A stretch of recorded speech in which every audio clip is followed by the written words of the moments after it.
네, 앞서 전해드린 대로 오늘부터 인양을 위한 준비 작업이 시작됩니다. 바다에 비해 수심이 낮고 소형 선박을 인양하는 일이지만 침몰 장소가 교각 인근이고 배가 노후됐다는 점 등을 고려할 때 인양 작업의 난이도가 매우 높아 보입니다. 네, 전문가 견해 들어보겠습니다. 김광수 목포해양대 항해학부 교수 자리하셨습니다. 교수님 어서 오세요. 예, 반갑습니다. 자, 인양을 위해서 일단 어떤 사전 준비가 필요한 건지 좀 설명해 주시죠. 예, 무엇보다도 현황 파악이 가장 중요하다고 생각됩니다.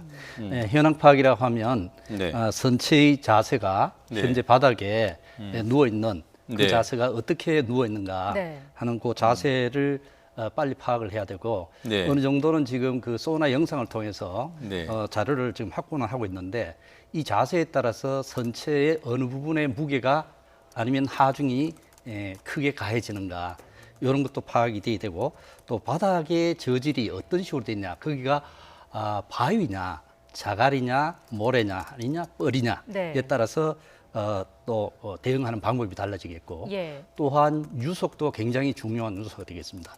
그래서 사전에 지금 본선 자체의 조건과 환경적인 조건을 네. 전체적으로 파악하는 것이 급선무라 수 있겠습니다. 예. 예. 교수님께서 사진을 보시기에는 저 정도 상태면은 난이도는 어느 정도로 될 걸로 보십니까? 지금 뭐 유속이 굉장히 큰 영향을 미치겠지만 유속만 어느 정도 작업이 가능한 범위라면 네. 아마 수심이 깊지 않기 때문에 들어가서 인양 작업은 순서대로 진행하면 어느 정도 가능할 것으로 네, 지금 판단됩니다. 소나 화면 뭐 보셨겠지만 예. 이제 약간 옆으로 누워 있는 상태라고 해요. 예, 예. 저 정도면은 저 배의 형태 자체가 인양에 부담을 주는 건 아니겠군요. 예, 배 자체가 또 노후가 된 부분이라든가 네. 어떤 응력이 많이 가해져서 네. 일주일 동안 누워 있었던 그 자세에서 네. 선체가 혹시 약해진 부분이 있는지 이런 것들도 먼저 파악을 한 다음에 거기에 맞는 대응 방법을 찾아야 될 것 같습니다. 일단 70년 된 노후 선박이라고 하고요. 지금 말씀대로 이제 일주일 동안 물 속에 있었잖아요. 예, 예. 부식도 염려가 되는 상황 아니겠습니까? 예, 물론 부식이 염려가 되기는 하지만 네. 일주일의 기간은 70년 된 선박으로 봤을 때는 그 네. 기간은 상대적으로는 짧은 기간이기 때문에 거기에 우리가 신경을 쓰는 것보다는 네. 네. 이 자체가 70년 동안에 그 선체 자체에 누적된 피로 혹시 그러한 피로가 지금 누워 있는 자세에 따라서 약한 부분이 어떻게 영향을 받았는가 그런 부분을 집중적으로 신경 써야 될 것 같습니다. 그럼 그걸 파악하려면 일단은 이제 육안으로 관찰할 수 있어야 될 것 같은데 시계가 굉장히 짧습니다. 뭐 5cm 이렇게 얘기를 하던데 가능할까요? 정확한 파악이? 그러니까 그 부분이 이제 앞으로는 어떻게 풀어야 될지 네. 이제 네. 인장업체가 현황 파악에 신경을 많이 써야 될 겁니다. 그러네요. 구체적으로 인양 방식은 어떻게 될까요?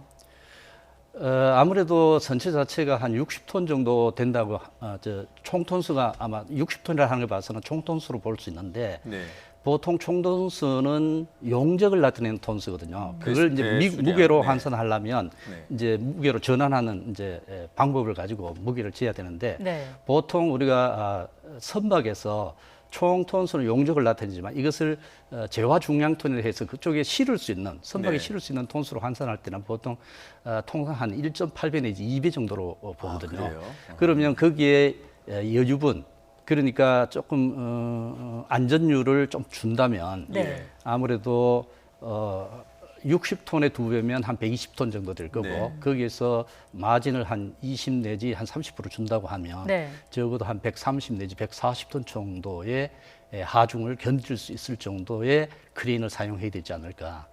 그러면 그게 이제 재화가 들어갈 수 있는 양이라고 하셨는데 예, 예. 그럼 물이 들어가 있는 것도 그러면 추가하지 않고 톤수를 한 150톤 정도로 보면 되나요? 그렇죠. 이제 공간에 물이 차 있을 경우 네. 이제 결국은 우리가 선박의 무게 톤수를 베이스 톤수로 하는데 네. 아르키메데스의 원리에 의해서 물에 떠 있는 어떤 선체라고 한다면 네. 그 선체가 물 속에 들어감으로써 그 차지하는 공간이 배제된 부분이 있을 겁니다. 그렇죠. 그것이 물이 배제된 양이거든요. 네. 그걸 무르 무게로 계산하면 바로 그게 선체의 무게거든요. 그래서 그것은 공간을 전체를 계산을 하면 거기에 들어간 무르 밀도나 비중을 감안하면 네. 전체적인 무게는 아마 계산이 가능할 겁니다. 네, 그리고 그 지금 뭐 계산이 복잡할 테니까 예, 예. 저희가 저도 그렇고 뭐 일반인들이 예, 예. 이해하기에 조금 전에 계산하셨던 130 내지 140톤이 예, 예. 저 정도 규모가 이제 물까지 안고 올라올 때 무게 그렇게 보면 되겠습니다. 예, 그렇게 보면 되겠죠. 그런데 이제 이게 처음에 이걸 끌어올릴 때 네. 네. 해저에 닿아 있는 상태에서 해저와 떨어지는 순간, 네. 그다음에 해저에서 물 속에 있는 순간, 이것이 공기 중으로 나올 때 이 순간, 네. 거기에 따라서 가해지는 하중이 조금씩 네. 바뀔 겁니다. 그러겠죠. 그렇게 본다면 해저에서 떨어져서 올라오는 동안에 네.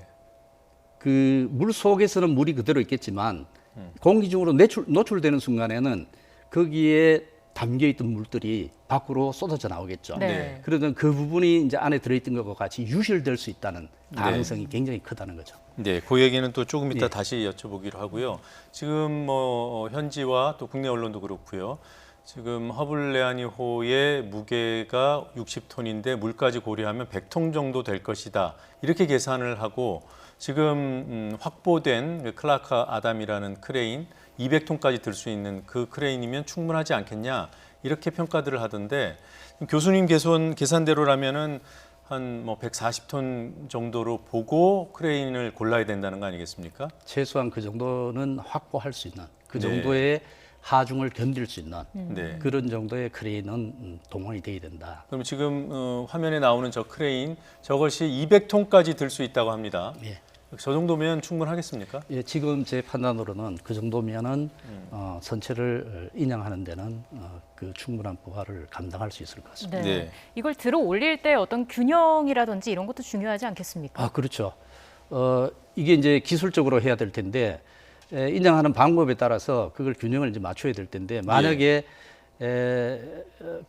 체인이나 케이블을 선체에 바로 연결해서 들어올리는 방법을 택한다면 네. 네. 이게 아무래도 균형을 잡기가 좀 힘들 거예요.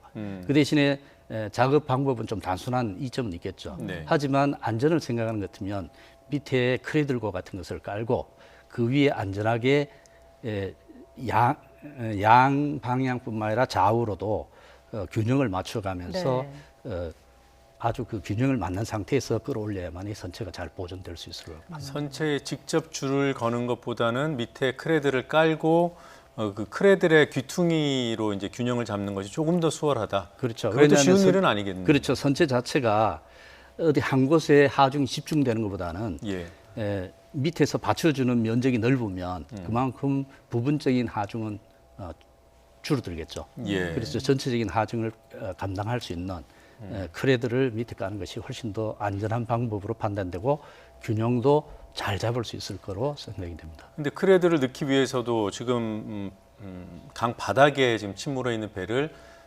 일정한 공간까지는 띄어 올려야 되잖아요. 예. 그러기 위해서도 어차피 선박에는 와이어를 걸어야 되는 거네요. 예, 그렇죠.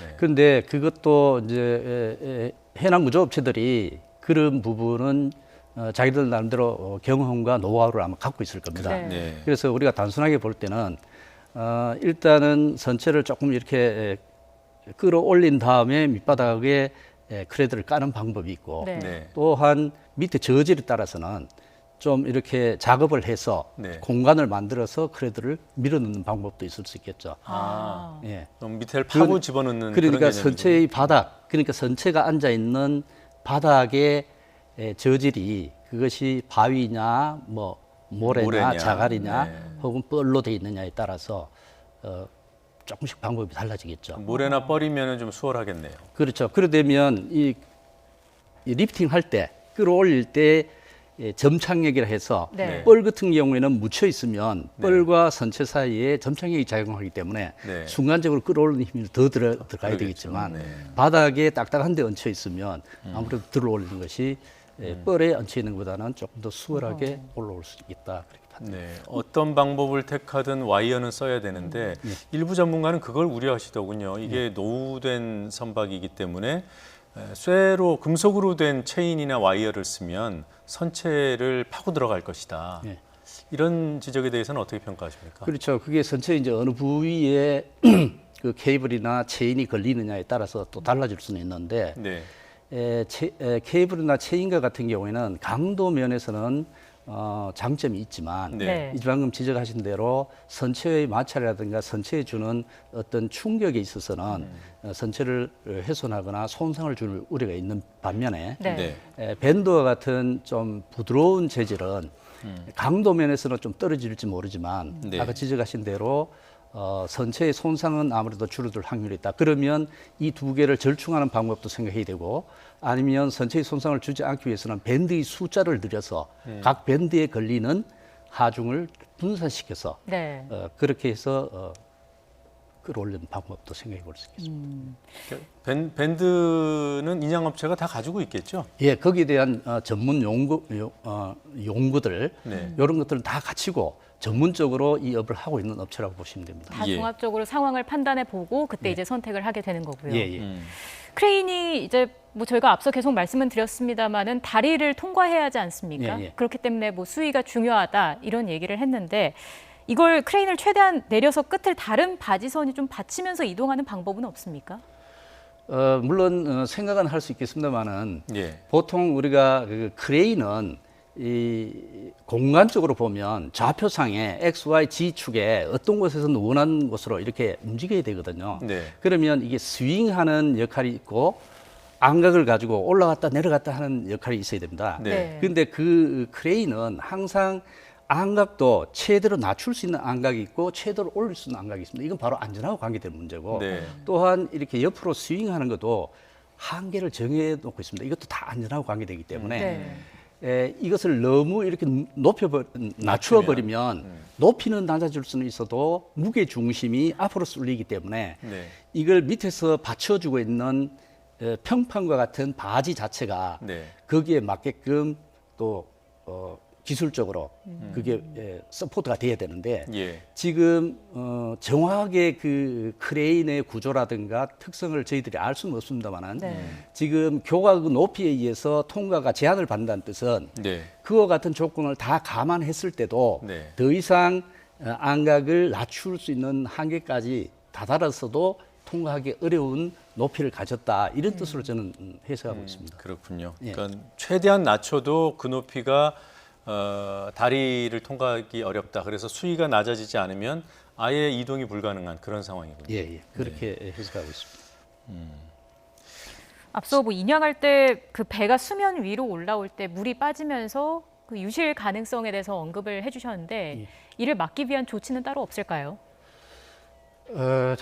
지금 어차피 배 안에 들었던 것이 쏟아져서 밖으로 나오면 네. 네. 이제 바깥 수중으로 흩어지게 되는데 우리가 관심을 두는 것은 그 안에 있는 시신이 유실될까봐 굉장히 네. 걱정하잖아요. 네. 결국은 우리는 하나의 아이디어를 생각할 수 있는 방법이 그물코가 큰 네. 사람이 통과하지 못할 정도의 왜냐하면 유속이 세다 하니까 너무 그물코가 작으면 저항이 세니까 네. 그래서 그물코를 좀 늘려서 네트를 치는 방법 적어도 상류 쪽보다는 하류 쪽으로는 쪽으로. 네트를 치되 그것도 한 2중, 3중으로 일정한 간격을 두고 네트를 치는 방법을 우리가 생각해 볼 수 있고 네. 또 하나 더 현대적인 기법을 동원한다고 한다면 수중에 이제 혼탁도 즉 시계가 얼마나 확보되냐에 따라서 카메라의 역할이 얼마나 잘 그 능력을 발휘할지는 모르겠지만 네. 예.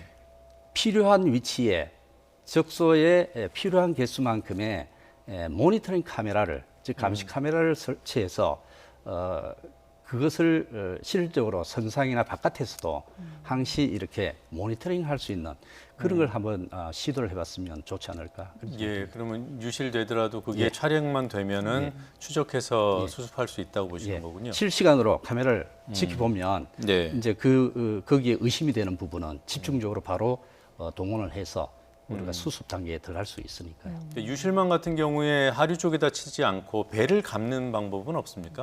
그것도 이제 방법은 되긴 한데 네. 그렇게 되면 배 전체를 둘러싸야 되고 또 네. 작업에 혹시 주장을 줄지도 모르기 때문에 충분한 그 그물 네트가 마련만 된다면 네. 이렇게 엔서클 해가지고 포위 전장을 하듯이 네. 포위를 하면 제일 좋죠.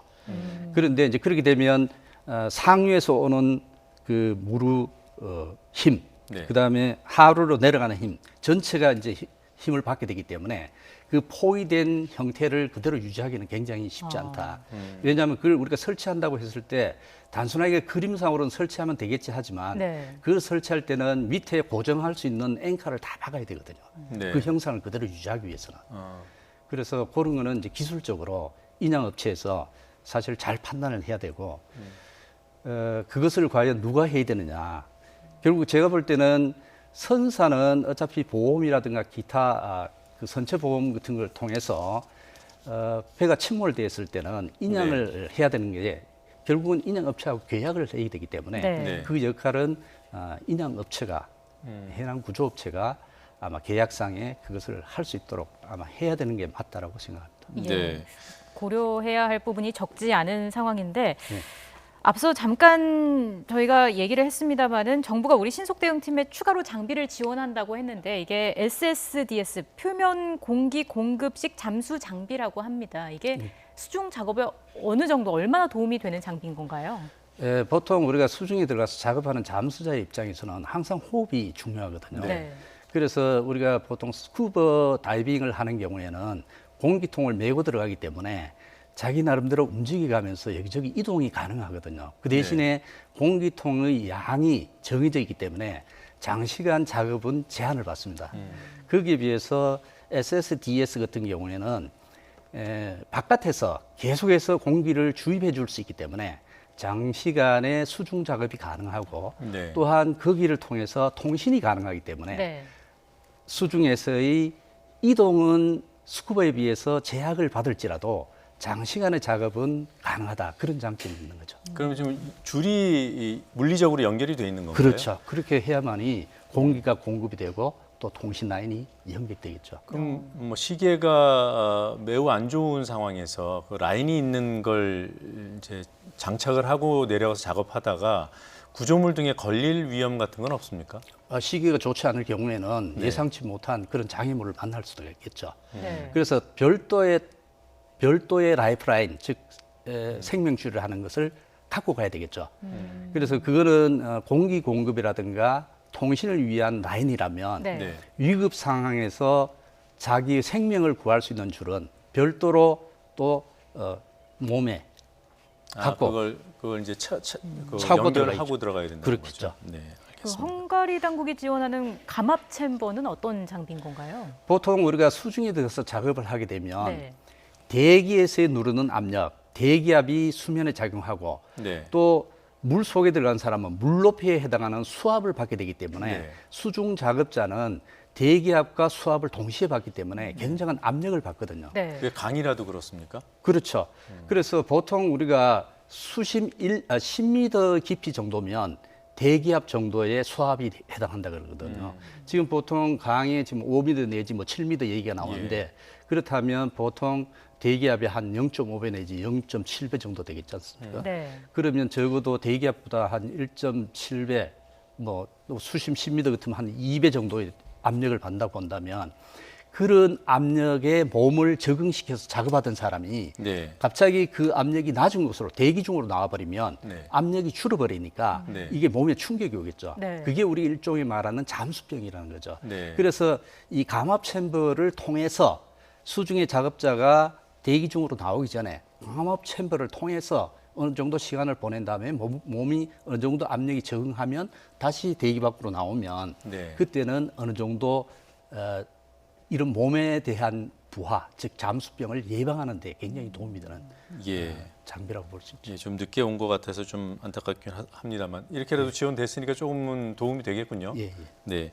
자, 끝으로요. 이 뭐 어려운 질문이 될 것 같긴 한데 이게 상황을 전반적으로 고려해 봤을 때 전문가로서 지금 뭐 유실 가능성도 우려해야 되고 그다음에 선박이 훼손될 가능성도 우려해야 되고 그리고 유속도 지금 빠르고 시계가 나쁘다면 인양을 그럼에도 불구하고 하는 게 맞습니까? 아니면은 미루는 게 낫습니까?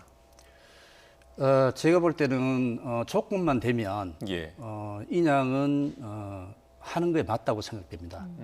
아까도 제가 잠시 언급했습니다마는 우리는 의욕이 넘쳐서 또 국가적인 차원에서 볼 때는 이게 사회적인 큰 문제가 되기 때문에 네. 우리 국민들의 생명과 신체와 재산을 보호해야 되겠다는 차원. 네. 이것은 분명히 그 민간에서 이루어진 활동이 그 민간 업체가 그것을 극복하지 못하거나 그 어려운 상황을 헤쳐나갈 능력이 안 될 때는 국가가 예. 개입하는 게 맞다고 봅니다. 네. 그런데 민간이 할 수 있는 범위는 민간에게 맡겨주고 국가는 지원하는 쪽으로 가야 되기 때문에 우리가 헝가리 그 대테러청에서 청장, 네. 자꾸 전체 수접을 하지 마라 할 때는 네. 저는 안 하는 게 맞다고 봅니다. 왜냐하면 혹시 들어가서 그 수중이 시기가 제한되거나 어떤 거기에 들어가서 우리가 보이지 않는 가운데 어떤 것을 건드리게 되면 선체 보호전에 영향을 주어서 나중에 네. 사고 원인을 규명할 때 그것이 누구의 책임이냐 하는 그런 데 휘말릴 수도 있거든요. 그래서 우리가 국민의 생명과 신체를 우리가 급박하게 정말 우리가 국가 개입해서 해야 된다 하는 차원까지만, 그러니까 지금까지 하는 차원 정도. 지금 이제 인양업체가 들어가가지고 예. 인양업체가 작업하는 부분은 선주와 그 인양업체 간의 계약에 의해서 예. 이루어지는 부분이라 네. 네. 우리 국가가 거기에 개입하는 부분은 실질적으로 제가 볼 때는 나중에 상황이 도저히 일어나둬서는 우리에게 도저히 안 되겠다 할 때는 개입할 수 있더라도 네. 예. 일단은 민간 업체가 하는 것, 그다음에 선사가 하는 대로 보고 우리 판단에 의해서 우리 국민의 신체와 예, 그 알겠습니다. 생명이 지장이 있다 하면 그때 우리가 개입하도록 예, 지금 전문가로서의 의견을 여쭤봤던 거고 이 부분은 다른 전문가들은 또 의견이 다른 부분들이 있더라고요. 수색을 끝까지 해야 하는 것이 맞다. 위험한 인양을 좀 뒤로 미루는 게 낫다. 이런 의견도 있고 또 우리 교수님 같은 의견도 있다는 것을 시청자 여러분들께 전해드립니다. 오늘 말씀 잘 들었습니다. 고맙습니다. 고맙습니다.